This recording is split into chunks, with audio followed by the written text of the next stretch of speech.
I have a question. I know, I won't say all, but a lot of producers take extreme offense when you call them DJs.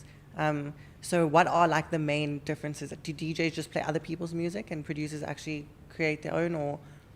Look, I know very few DJs that actually just play their own music. So I think anybody that would be offended by that probably thinks too highly of themselves. But I think the problem, the problem also happens is like, if I think of some of the people that I know, like some people get into this making music because that's their passion. They then have to play it live. Like there's, like in this country anyway, you'd really struggle.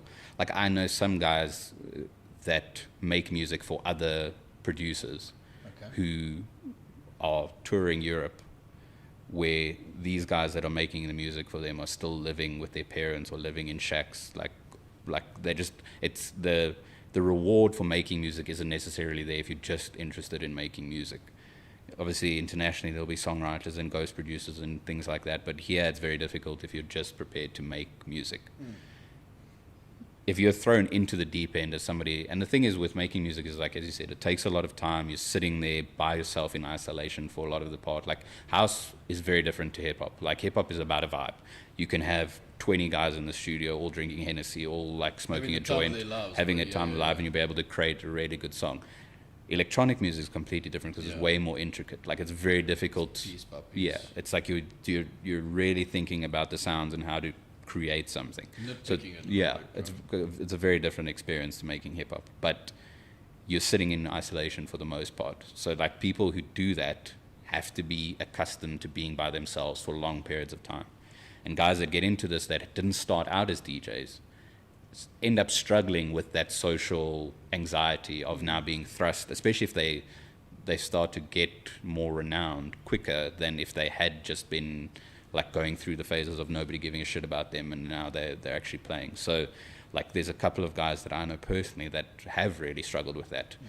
And that's also why I think a lot of guys tend to rely on substances to get out of their shells a little bit, whether it's alcohol or something else. It's like you end up relying on this crutch, especially if you're more introverted, to not even creativity, but like gigs wise. Like I don't take anything or drink when I'm creating something because I don't need that. And I also know the more dependent you become on that, the more you need more when you want to do it.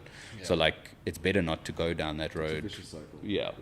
But he does not into temptation, bro. But the thing is like if you're out, and I found that especially like being out more, the more busy I got, was like you can't really be, especially the more renowned you become or the more popular you become, if your interactions with people are when you're sober and they're drunk, you're on completely different pages. Like if somebody's at a 10 and you're at a 3, they're just going to think you're a rude piece of shit. Like they're going to be like, oh, we met this guy. Like I've heard it because I've managed Timur Azal for like 8 years now.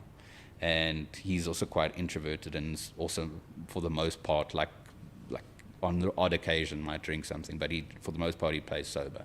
And like he'll be chill. He's not rude. He's not like unwilling to engage, but like if you're coming in somebody's face and you think that you deserve their time and because their personal space, like a little bubble when people are fucked and shouting and spitting in your face or like shouting in your ear, it's like it's so hard to engage with them in a way that they actually feel in a polite way. So you might brush them off or not give them the attention that they want, and all of a sudden you become this dickhead, and then they go around talking. Like I've heard stories like, "Yo, we met him at Madison Avenue and he was so rude," and it's like, okay, like what did you do? Is it just because you don't smile, bro?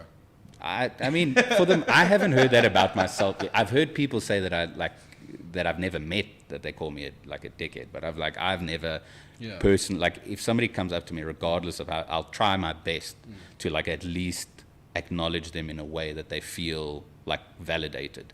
But also sometimes they'll just like there's this one gig that I played maybe like September, October, and this guy just wouldn't leave me alone. Like I was playing and he stood at the front the whole time and he would just want a handshake every 2 minutes. And eventually I was like, bro, just I've stop. seen those guys.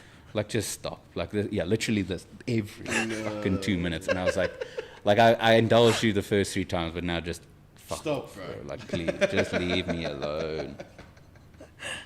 Like because that's the thing. It's like, especially if you're not on their level, it's hard to be able to relate to them. Yeah. And you're also trying to work, bro. This is the other thing. Like there was a point where like the table that I was playing on wasn't the most stable, and he like grabbed on it, and the whole thing shook. And I was like, okay, now like. You never had that moment where somebody knocks your shit off or like stops the. I've seen videos of CDJs it. It's or never anything. happened. I actually saw like it's ironically like it happened to Fred again in like his boiler room. Like there's this dude that's dancing, fucking going wild, and he like stops the track mid set. So like it happens. Like it hasn't happened to me yet, but I mean like. What would you do? You just have to brush it off, bro. Like the thing You is, would like throw in those hands, in those situations, like Seb would throw hands looking at you. I would have clapped him, bro. No, you would have Joe Goldberg, dude. Bro.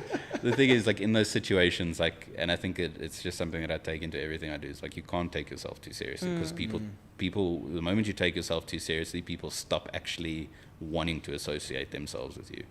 Like you just be like what he did in the boiler room was literally he just like laughed it off, clapped the dude, and like played again, and then like. Ironically, he won a DJ award for like best live set, and he got this guy to go and accept the award for him. Oh, So wow. that's, that's the kind of thing. That's actually vibes. Yeah. That's vibes. The So other you just- day, sorry, No, go on. shut up. Shut the fuck up. Shut the fuck up.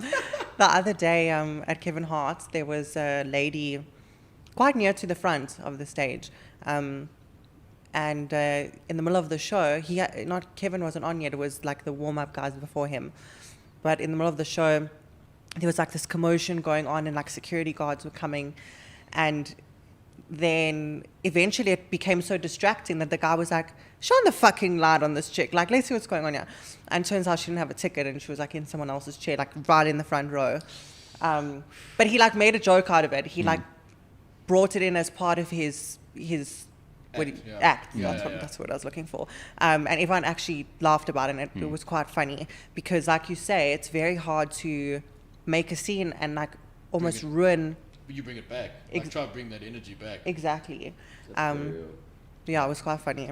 I So think- if that guy threw hands at Boiler Room, then everyone, okay, that's that dance floor fucked. Yeah. Thank you very much. Wham bam, thank you ma'am, let's go home. I think there was a story about Calvin Harris doing that. I think it was like can believe somewhere in that. Asia. He didn't throw hands, but like some chick would like asked him for a track, he, like cut the music and told her to get the fuck out. So it's like I can believe I that. can respect that because you're Calvin Harris. But like I was if about to it say, was me, it's like bro. you're like some dude playing at Bailey's and all of a sudden you're like, get the fuck out of here. Everyone go the fuck home, and he just gets like swarmed with tomatoes or some Yeah. shit like randomly. Because you know she's coiling her boyfriend when you leave. 100%. And the boyfriend's calling his cousins. I was about to say Lebanese too. Oh, we're gonna get all the hate from the Lebs after this one. Sure.